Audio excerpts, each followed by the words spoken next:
একজন সাধারণ মানুষের দেহ এবং তাহার সমস্ত অঙ্গ প্রত্যঙ্গ এবং উর্বর মন মস্তিষ্ক এই সবই তাহাকে দেওয়া, এটাই হচ্ছে আল্লাহর নেয়ামত। উপরন্তু ইন্দ্রিয় দ্বার দিয়া মনের মধ্যে অগণিত ধর্মরাশির আগমনকে নেয়ামত বলা হইয়াছে। এই বিপুল ধর্মরাশির প্রতি সালাতের মাধ্যমে সঠিক আচরণ করিতে হয়, নতুবা এই নেয়ামত মনকে মোহ কালিমায় আচ্ছন্ন করিয়া ফেলে।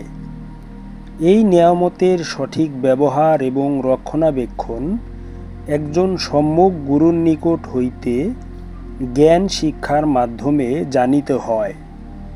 একজন মুমিনই শুধু এই নেয়ামতের সঠিক ব্যবহার বিধি দান করিবার অধিকারী। কিন্তু অজ্ঞান লোকেরা একজন মহাপুরুষের বদলে সমাজের সাধারণ বস্তুবাদী মানুষকে অথবা কোনো বস্তুবাদী নীতিকে গুরুরূপে অনুসরণ করে।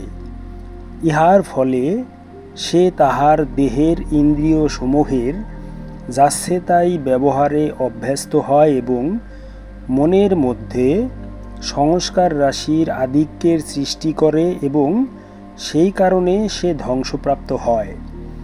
অপরপক্ষে একজন গুরুভক্ত সাধক আত্মদর্শনের সাধনা দ্বারা তাহার দেহের অঙ্গ প্রত্যঙ্গগুলিকে গুরু তথা রবের নিয়মে পরিচালিত করে।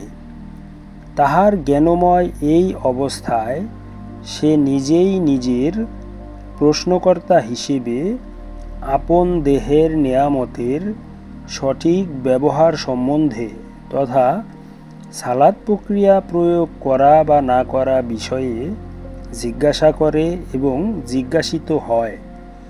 সাধনার এই পর্যায়ে আপন প্রশ্নের উত্তর আপনি নিজের ভিতর হইতে বাহির হইয়া আসে, আর তাই স্বতঃস্ফূর্তভাবে এই প্রক্রিয়ায় নিজেই নিজের ধ্যানের গভীরতা বৃদ্ধি করিতে থাকে এবং পরিণামে দিব্যদৃষ্টি লাভ করে তথা এলহাম প্রাপ্ত হয়। এলহাম প্রাপ্ত অবস্থায় তাহার সমস্ত প্রশ্নের উত্তর সে সরাসরি আপন সম্যক গুরু তথা রব হইতে প্রাপ্ত হয়। এই পর্যায়ের রবের হেদায়েত তাহার বান্দার উপর সরাসরি প্রত্যক্ষ রূপ নেয় এবং তাহাকে মুক্তির দেশের দিকে ধাবিত করে। উক্ত আলোচনাটুকু সূরা তাকাসুরের ৮ নং আয়াতের তাফসির হতে করা হলো। সদরুদ্দীন আহমদ চিশতি রহমাতুল্লাহ রচিত কোরআন দর্শন নামক গ্রন্থ হতে।